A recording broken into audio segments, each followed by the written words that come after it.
जय हिंद दोस्तों। 100 शब्द प्रति मिनट डिक्टेशन स्टार्ट। वक्त के साथ आधुनिक होती तकनीकी के क्षेत्र में समाचार, संवाद और संचार के बढ़ते विकल्पों ने देश दुनिया की खबरों को हासिल करने और उसे प्रसारित करने के लिए कुछ सीमित मंचों पर आम लोगों की निर्भरता को कम किया है। मगर कोई भी खबर पहुंचाने के लिए जिस परिपक्वता की जरूरत होती है, अभी उसकी काफी कमी देखी जाती है।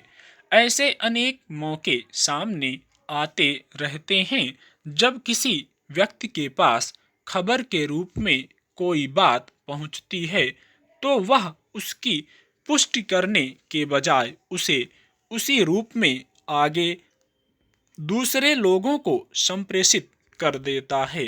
पहले जब संचार के साधनों का अभाव था, तब एक व्यक्ति से दूसरे व्यक्ति तक इस तरह की कोई बात पहुंचने में वक्त लगता था और कई बार इसी क्रम में उस बात की तीव्रता कमजोर पड़ जाती थी। लेकिन तकनीकी विकास के इस दौर में बड़ी आबादी की मोबाइल या स्मार्टफोन तक पहुंच बनी है और उनमें से ज़्यादातर किसी न किसी रूप में सोशल मीडिया का उपयोग करते हैं, जो आज संचार और संप्रेषण का सबसे तेज और प्रभावी जरिया बन चुका है। अंदाजा लगाया जा सकता है कि अगर कोई व्यक्ति बिना पुष्टि किए किसी घटना की जानकारी किसी अन्य व्यक्ति को सोशल मीडिया के माध्यम से भेजता है, तो उसके फैलने और उसके प्रभाव की रफ्तार क्या होगी। इसीलिए प्रधानमंत्री ने संवाद के एक सशक्त माध्यम के तौर पर सोशल मीडिया पर किसी खबर या घटना के प्रसार को लेकर देश के नागरिकों को जरूरी संदेश दिया है। उन्होंने कहा है कि फर्जी खबरें बेहद खतरनाक हैं और उसके कई गंभीर परिणाम हो सकते हैं। कोई एक फर्जी खबर भी बढ़कर राष्ट्रीय चिंता का विषय बनने की क्षमता रखती है। इसलिए उन पर लगाम कसने के लिए देश को उन्नत तकनीक पर जोर देना होगा।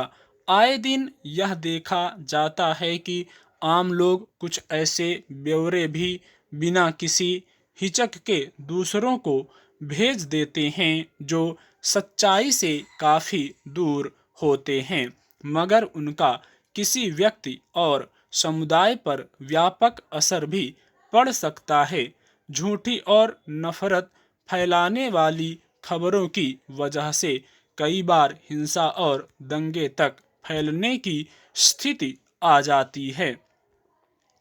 विडंबना यह है कि फर्जी खबरों को बिना सोचे समझे प्रसारित कर देना आज एक प्रवृत्ति बनती जा रही है और ज़्यादातर लोग किसी भी माध्यम से आई सूचना की सच्चाई की जांच करना जरूरी नहीं समझते, जबकि हाथ में मौजूद जिस स्मार्टफोन और इंटरनेट के जरिए वे फर्जी खबरों को प्रसारित करने के हिस्सेदार बन रहे होते हैं, उसी का इस्तेमाल कर बहुत थोड़े वक्त में किसी खबर की हकीकत की पड़ताल की जा सकती है।